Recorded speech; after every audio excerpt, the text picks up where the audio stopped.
Kin Live, magazine proche de Kinois. Kin Live, la vie à Kin. Kopesa bino bansango mikolo nyonso nde tinda ya Kin Live boyi malamba ndeko balandi bansango na mukuse yango yo Chine elaki kopesa 50 milliards de dollars ya investissement na Afrique pona bambula misatu ezeli kolanda président chinois Xi Jinping nde asali annonce oyo na bofungwami ya forum Chine Afrique jeudi wapi mokonzi ya mboka Félix Tshisekedi azali ko participer. Collaboration interinstitutionnelle, Premier ministre Judith Suminwa asili koyamba ba prévision budgétaire ya pouvoir judiciaire, ezali président ya conseil supérieur ya magistrature, Dieudonné Kamuleta nde apesi yango na maboko ya mokonzi ya Mbula Matadi. Bureau ya conseil supérieur ya magistrature etelemeli maloba ya vice-ministre ya justice pona bango ba magistrat bazali ba responsable ya tentative ya évasion ya boloko ya makala te. Simako contre le ville ya Kinshasa école RDC Afrique ape mokili toyaka liboso na bino pona otalisa manso tokutanaki nango ignorance à la terre moko na moko ayeba bokobe masolo nde tolobi Kin Live magazine proche de Kinois. Kin Live, magazine proche de Kinois. Kin Live, la vie à Kin. Ba papa ba mama bana ya Congo démocratique mbote bipai biso bozali kolanda bansango na lokota lingala na nzela ya Kin Live édition lelo ekofungwama na bili uyu. Chine elaki kopesa 50 milliards de dollars ya investissement na Afrique na bambula misatu ezali kolanda mokonzi ya mboka Chine Xi Jinping nde asali annonce oyo jeudi na bofungwami ya forum Chine Afrique wapi mokonzi ekolo Congo démocratique Félix Tshisekedi azali ko participer. Koleka motango ya bakonzi ya bikolo ya Afrika tukumi bale kati na bango Félix Tshisekedi ya RDC bazali ko participer na forum Chine Afrique.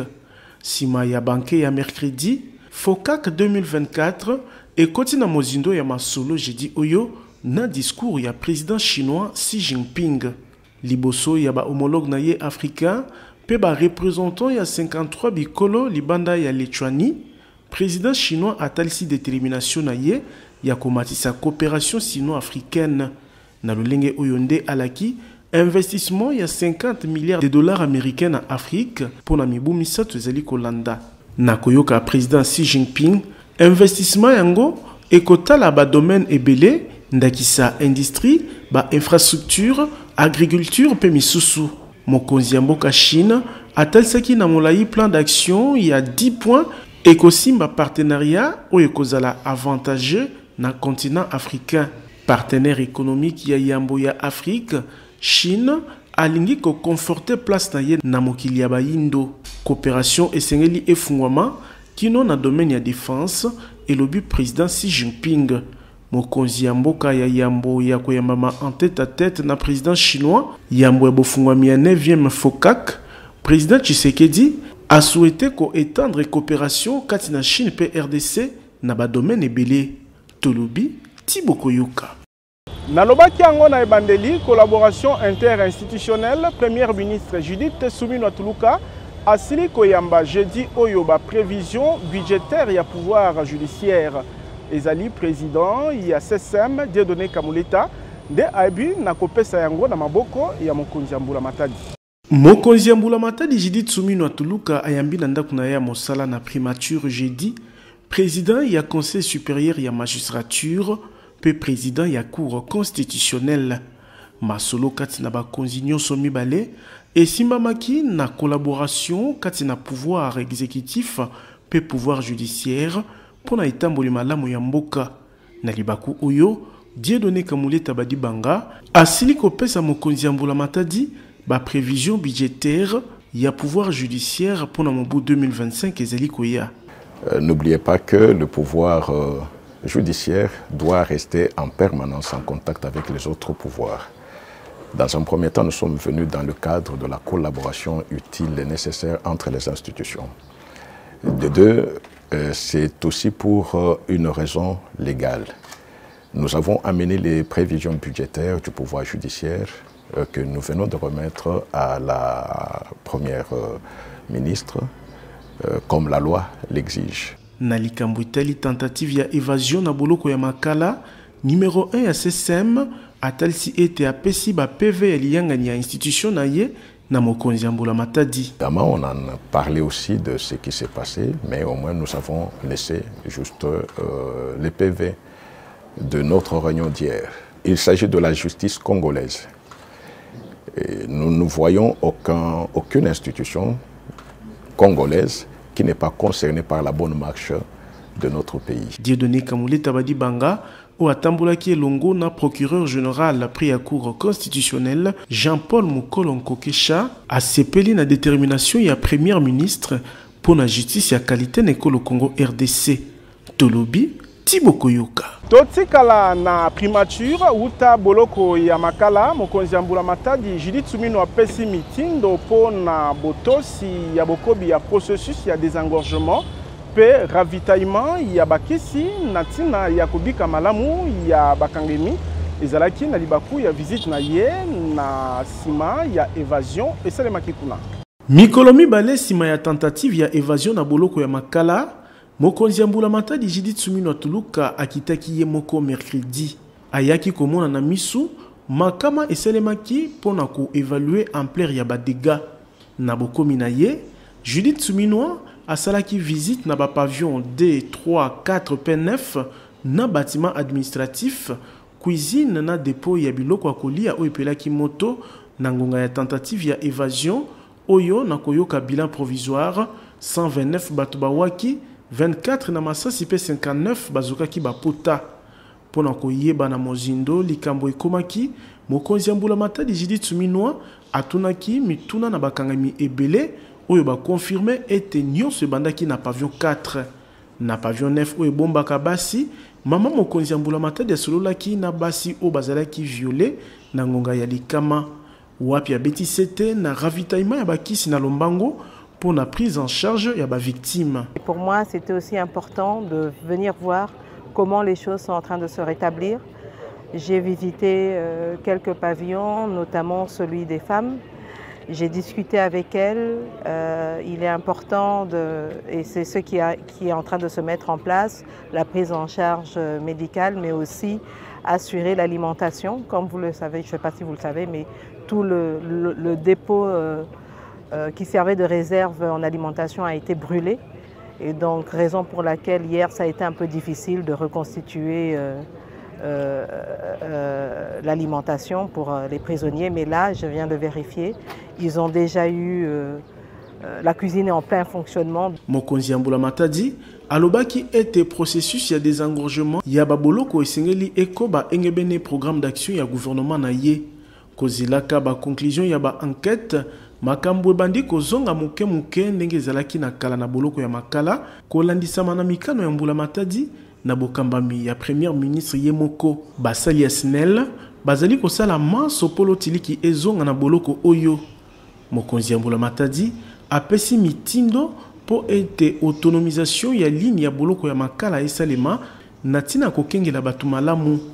Na boloko ya makala, mokonzi ya Mbula Matadi Judith Suminwa akendaki na vice-premier ministre ya intérieur pe sécurité Jacques Chabani, ministre ya droits humains Chantal Chambou, vice-ministre ya justice Samuel Mbemba, vice-ministre ya défense nationale Samuel Adubango, pe directeur adjoint ya boloko ya makala Madeleine Deko. Tolobi, Tiboko Yoka. Lisungi ya Monisco pour la prise en charge ya bakangami na boloko ya makala endimami na Mbula Matadi. Nazela ya premier ministre Judith Suminwa, représentante spéciale adjointe, Ouazali en charge ya protection pe ba opération de aibaki ko talisa makantina bango na mokonzi ya Mbula Matadi. Nanda kunaya mosala mokonzi ya Mbula Matadi Judith Suminwa Tuluka ayambaki délégation ya Monisco et kambamaki na représentante spéciale adjointe Ouazali na mukumba ya protection pe ba opération Viviane Van Père. Na bokutani oyo, Monisco ebaki na kotalisa na mokonzi ya Mbula Matadi disponibilité na ye ya kopesa maboko to assistance sanitaire pe psychosociale na bakangami ya boloko ya makala batungisami sima ya tentative ya évasion ya le 2 septembre leki. Basi o bazalaki violé na boloko ya makala bazali batu ya Yambo na aide sanitaire ya MONUSCO. L'objet de notre visite, c'est de parler sur la situation avec la prison de Makala. Nous avons offert notre assistance au gouvernement dans les limites de moyens disponibles et sans préjudice des priorités identifiées par votre gouvernement, en coordination avec les agences, fonds et programmes des Nations Unies. C'est l'assistance pour l'assistance d'urgence, comme assistance à la santé et soutien immédiat aux victimes, et particulièrement les femmes, comme des kits PEP de prévention des maladies. Et l'autre assistance peut être l'assistance psychosociale. Mokambi ya délégation apesi longonya na engagement pe détermination ya premier ministre Judith Suminwa na likambo ya bobatela ya mabele ya mboka pe sécurité ya batuna biloko na bango. Tolobi Tiboko Yoka. Bureau ya Conseil supérieur ya magistrature etelemeli maloba ya vice-ministre ya justice Samuel Mbemba. Pona bango, ba magistrat bazali ba responsable ya tentative ya évasion ya boloko ya makala te. Batalisaki yango na liyangani balengelaki mercredi. Les déclarations du vice-ministre de la Justice. Ezali déclaration ya guerre kati na pouvoir judiciaire pe exécutif nekolo Congo démocratique tonini. Solo ezali o ezali komonisama na ba membre ya gouvernement pe batu ya sembo.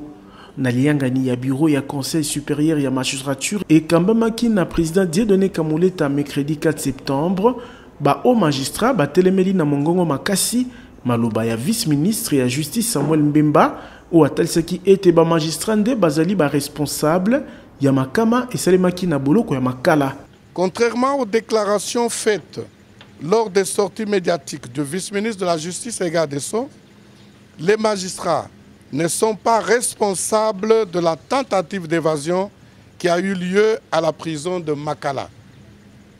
Certes, l'arrestation est l'exception, mais devant la hausse de la criminalité dans la ville, les arrestations et les détentions opérées par les magistrats constituent une réponse légale et idoine pour sécuriser la population. Bureau ya Conseil supérieur ya magistrature et kundoli ete boloko ya makala etongama pona koyamba 1500 batu na eleko Kinshasa ezalaki na 250 000 habitants pona koloba ete mbula matadi asengeli kobongisa bisika ya kotia batu o babuki mibeko. Avec l'augmentation exponentielle de la population et l'accroissement de la criminalité, la solution appropriée pour résorber la surpopulation carcérale à la prison de Makala tient à la fois à la construction de nouvelles prisons et à l'application stricte de la loi sur la détention ainsi que celle sur le régime pénitentiaire. Les déclarations du vice-ministre de la Justice et garde des Sceaux sont de nature à exposer les magistrats à la vindicte populaire.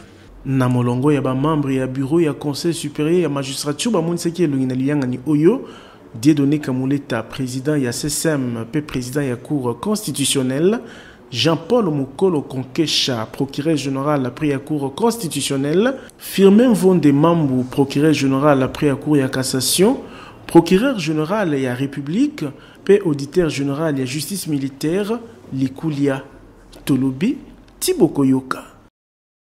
Ministre d'État et de Justice Constant Mutamba na ngambu na ye azali kokoba ko charger ba magistrat ko landisama na tentative ya évasion ya boloko ya makala na koyoka Constant Mutamba ezali sabotage ya baction ya mokonzi ya mboka Félix Tshisekedi pe bitumbu ya solo ekopesama. Ngonga moke simaye kokita libanda ya mpepo ya njili ministre d'État et de Justice pe garde des Sceaux ou autaki intérieur yekolo Congo démocratique alikanaki mbala moko na boloko ya makala Constant Mutamba ayaki komona na misu ye moko makama ya somo esalemaki na boloko oyo kolandisama na tentative ya évasion ya le 2 septembre na 2h du matin.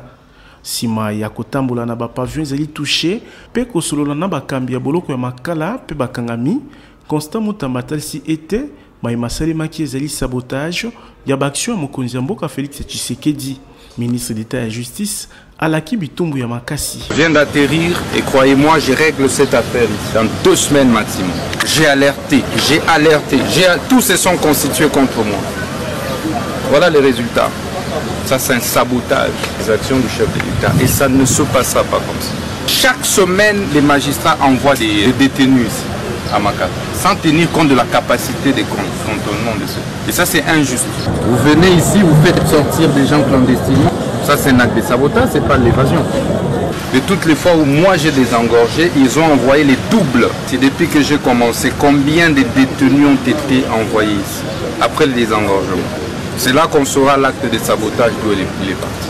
Et on va sérieusement sanctionner. 129 Batubawaki, 59 Bazokaki Bapota, Basi Mosusu Bazalaki violé, bâtiment administratif, greffe pe dépôt à Biloko Kolia, et Pelaki Moto, selon bilan provisoire, Mbolamata Debaki Kotalisa, Nanzela ya vice-premier ministre, ya intérieur pe sécurité. Tolobi, Thibaut Koyoka. Nangambu ya Assemblée nationale, président Vital Kamerhe a Yambaki Bilenge ya Lisanga Babengi, Assemblée ya Bilenge ya Union africaine, section Kinshasa. Oyo balaki kobimisa na mikolo mizali koya livre blanc ya Bilenge ya Congo démocratique eko pesama na bakonzi na tina ya ko répondre na babesoin ya Bilenge. Nabokamba Mia Jacques Kambwa, délégation ya Lisanga ya Bilenge ya Union africaine section RDC, bayambamaki mercredi na mokonzi Assemblée nationale na professeur Vital Kamerhe, babandaki ya mbokota lisakaye de charge ya structure oyo et la qui tournait na bituka nyonso ekolo Congo démocratique mikolo ezali koya pona komona mayi ezali kotungisa Bilenge na Congo RDC kokesenisaka eteni moko na moko kolandisama na contexte ya lelo. Tournée oyo kopesa Lisanga ya Bilenge ya Union africaine section RDC makoki ya kobimisa livre blanc pona bakonzi na tina ya Bilenge.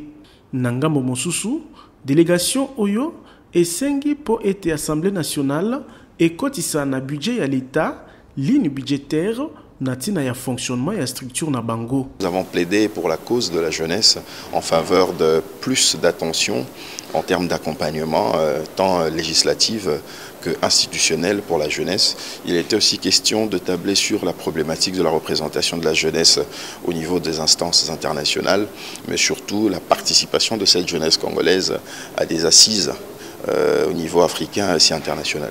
Puisque aujourd'hui, la diplomatie ne se conjugue plus sans la jeunesse. Donc, pour mieux conjuguer la diplomatie, il faut avec la jeunesse, puisque c'est cette jeunesse qui est censée pérenniser tout ce qu'il y a comme action ou résolution qui seront prises. Mokonzi Assemblée nationale Vital Kamerhe a sepeli na likanisi pe a betisete ya kolandela niveau ya formation pe ya instruction ya Bilenge pona koyeba makoki ezali kati na bango lokola bactère ya développement économique et social ya mboka pambate ekopesa makoki na bakambi ya kobongisa na objectivité nyonso secteur ya éducation pe alaki accompagnement ya Assemblée nationale na Bilenge ya Union africaine section RDC na demande na bango. Tolobi Thibaut Koyoka. Eteni ya ba membre ya IDPS oyo balingi bokambi ya secrétaire général Augustin Kabouyate bazali déterminé ya ko accompagner secrétaire général intérimaire Deyo Bizimu samedi na permanence ya UDPS président ya Ligue des jeunes ya parti présidentiel Dr Emani Dioko Abengi Bilenge ya kozala ebele na permanence samedi. En tant que le chef d'état-major de la jeunesse du parti présidentiel, Dr Emani Dioko, je viens faire un appel solennel à toute la jeunesse du parti présidentiel IDPS Tshisekedi de venir accompagner le nouveau secrétaire général qui va faire la reprise entre l'ancien secrétaire général, l'honorable Kabouya, et le nouveau secrétaire général, M. Deo Bizibou. C'est samedi 7 septembre à 7h à la permanence du parti. Boya Abino Bajenia Lukunga, Bajenia Moamba, Bajenia Funa, Bajenia Changu, Tokutana na permanence ya parti pour célébrer victoire ya base contre volonté ya Tosaobika, où ils ont qui système ya mabe et kozong saki parti na biso na sima. Toyana kimia, toyana esengo, tola tabilamba ya pembe parce que mokolo wana ezali mokolo toyeko tombola honneur ya parti na biso afin que tu vas soutenir de façon intelligible et intelligente Félix Antoine Tshisekedi Fachi Beton la haute autorité politique de l'IDPS. Opération coup de poing na Kinshasa, vice-gouverneur Edi Iyeli apesi basanza misatu na batu batonga likolo ya Rai na quartier Ngwaka na commune ya Kinshasa na bokiti na ye sur place. Mokonzi molandi ya Kinshasa alaki kozonga pona démolition ya ba construction anarchique. Ba enjeu ya hôtel de ville ekitaki na Rai ezwami na quartier Ngwaka na commune ya Kinshasa pour démolir la construction anarchique. Nabo commune sur place pour kamba opération coup de poing na eteni oyo vice-gouverneur Yengumba Mokonzi Kinshasa Edi Iyeli Molangi asali constat ete na ba construction anarchique wana batu bazali lokola papa malamu pe kinwa ya solo apesi basanza misatu po bandeko ba milengela. L'état abomakate mais l'état bongisaka. Ça bote. Bokezate ke toye Toza na passe na bino na mawana bino te tona mawana bino bo respecter mi be kopé à l'état na ye ko ebisa bino mba mi balé na leka ke baki na poleka mekedi pe na leki ona koyebisa bino soki boyoki yango te ena kuye na kutalisuna so na bino na tikeli bino un mois bo bonga mabolu soki obino bolobi na ndimi yango so bosala yango te na sa ndenge nini na lobi boye bolobi na pesa bino 3 mois na lobi 1 mois soki 3 mois bosala ngote na sala nini na boki bino nzamba likolo zoyoka l'état za na se 3 mois soki na ye na kobuka bino so bobite na kobuka bino tondim toyokani na cadre ya kobundisa insalubrité na Kinshasa, vice-gouverneur Edi Iyeli Molangi aibaki na kokamba opération ya kolongola bosoto na ba canalisation ya mayambula ezomi nzinga ya Wiliri mingi penza kobanda balabala Dodoma Kino Food Market. Opération coup de poing ezali ndoto te kasi réalité. Baïbanso batonga na ba emprise publique basengeli komilengela pambate na manaka ya gouvernement provincial na bokambami ya gouverneur Daniel Bumba ba construction anarchique nyonso ekokoya na se tolobi Tiboko Yoka. Kokende na Paris na France, Bruxelles na Belgique, espace Schengen na mokuse pe bipai na mokilinda kisa États-Unis pe Canada et comme facile na nzela ya agence de voyage Tour du Monde Service. Festival ya ba visé zeli kokoba na agence de voyage Tour du Monde Service. Sima ya ko faciliter ba papa ba mama bilenge basi pe mibali ebele ba visa ya mboka Canada pe États-Unis d'Amérique. Mokonzi ya visa na Kinshasa pe na RDC TMS abuki barrière ya espace Schengen na Europe. Lokola na TMS eratakate mama Monica Botembe oyo alembi koluka nzela mikili ya poto azwaki visa Schengen na pete na mikolo ya kotanga tala mama akomi ngebungebo.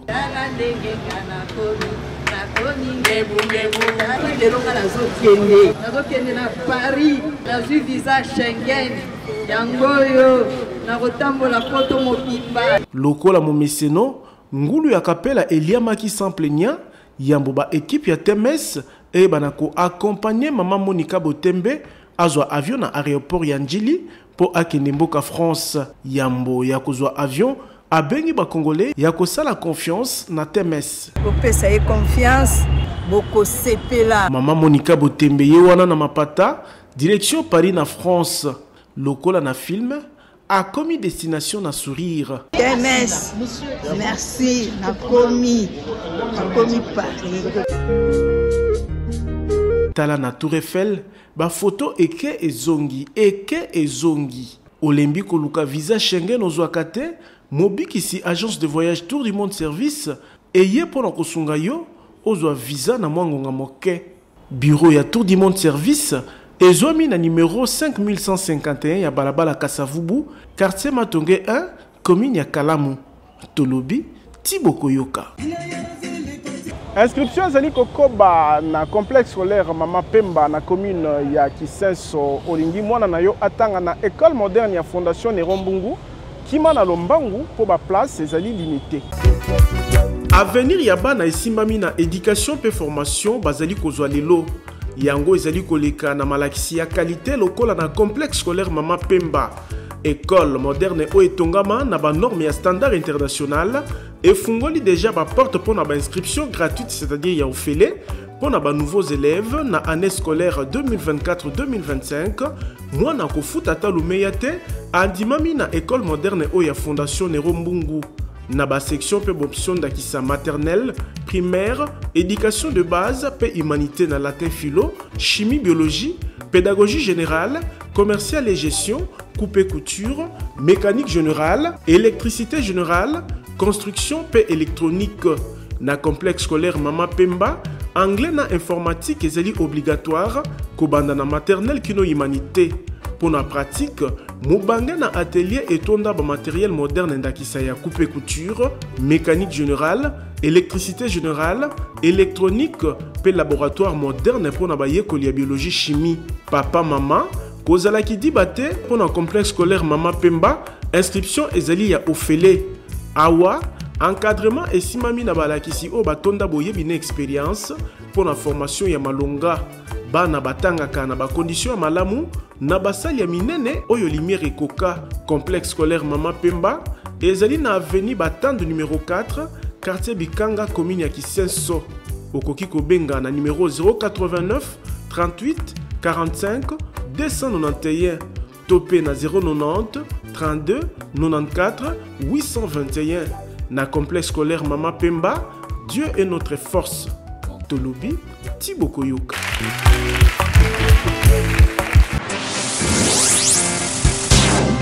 Kin Live, magazine proche de Kinois. Kin Live, la vie à Kin. Kin Live Suki Awa, tozalaki na sengo ko présenter bino ango na kombo ya équipe technique et rédactionnelle. Totondi bino botondi sima caméra ezalaki Gindombele. Botika la na kimia na bota na bino. Kin Live ezali kokoba. Kin Live, magazine proche de Kinois. Kin Live, la vie à Kin.